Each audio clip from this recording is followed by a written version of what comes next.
is Sneha and welcome to our channel. This is a new YouTube channel wherein we are specifically going to put in videos for Maharashtra CET, which is again an important entrance exam. If you guys are planning to take admission via this entrance exam through the top MBA colleges.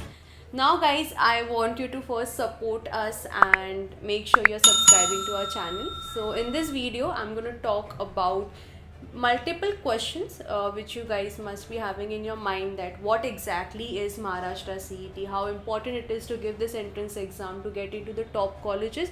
And this video is going to be mix of Hindi and English, or maybe Marathi also. We can talk about, we can say all things in this video.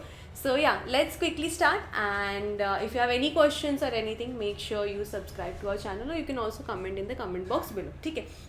First of all, what exactly is MBA? Now, MBA is an 2 years degree, master's degree in India, and specifically if we are talking about Maharashtra CET. So in Maharashtra, there is this entrance exam called as Maharashtra CET, which you need to give.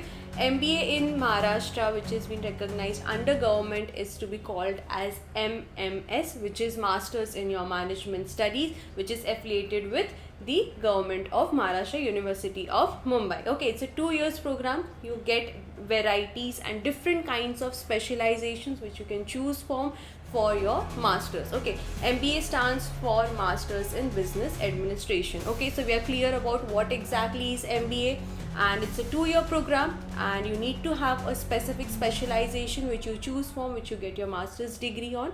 Every college has different varieties of specializations which you can choose from. Okay, coming up to next, who can apply for this exam?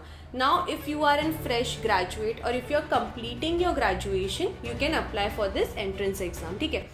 So specifically, if you are someone who is into commerce background, जब commerce के sector में हो, जिसमें BCom आ गया, BMS आ गया, BAF आ गया, अभी अगर आप MBA करने का सोच रहे हो, तो जब आप 3rd ईयर में रहते हो तो तब आप ये एंट्रेंस एग्ज़ाम के लिए तैयारी करना चालू कर सकते हो. ये जो एंट्रेंस एग्ज़ाम है, this comes in the month of March every year. ठीक है. तो जैसे ही आपका कॉलेज का डिग्री ख़त्म हो जाता है, उसके बाद आप आपके एंट्रेंस एग्ज़ाम देते हो, उसके बाद डायरेक्टली आपका 2 इयर्स का मास्टर्स प्रोग्राम स्टार्ट हो जाता है. ठीक है. So if you have completed your graduation, then also you can apply for this entrance exam, or if you are still completing your graduation, then also you can simultaneously prepare, give the entrance exam and start your master's degree. ठीक है. Now, minimum percentage is 50. You need to at least get 50% in your graduation, so that you are specifically come under the constraints of the entrance exam and to pursue the master's degree. If you come under the category of SC, ST, OBC, different categories, at least minimum of 45% is required. ठीक है. So if you are into commerce background, all your BCom, BMS exams which I mentioned, that means you have once you are in 3rd year, you can apply for this entrance exam, you are eligible. Now if you are into engineering background, so the last 4th year you can apply for this entrance exam, and then after your engineering you can go for master's degree. That is the best option, so that you don't have any gap or anything. So parallelly, while your 3rd year, the last year of your grad, you can apply for this entrance, get prepared, and directly end up into the best B schools which you will be planning for. ठीक है.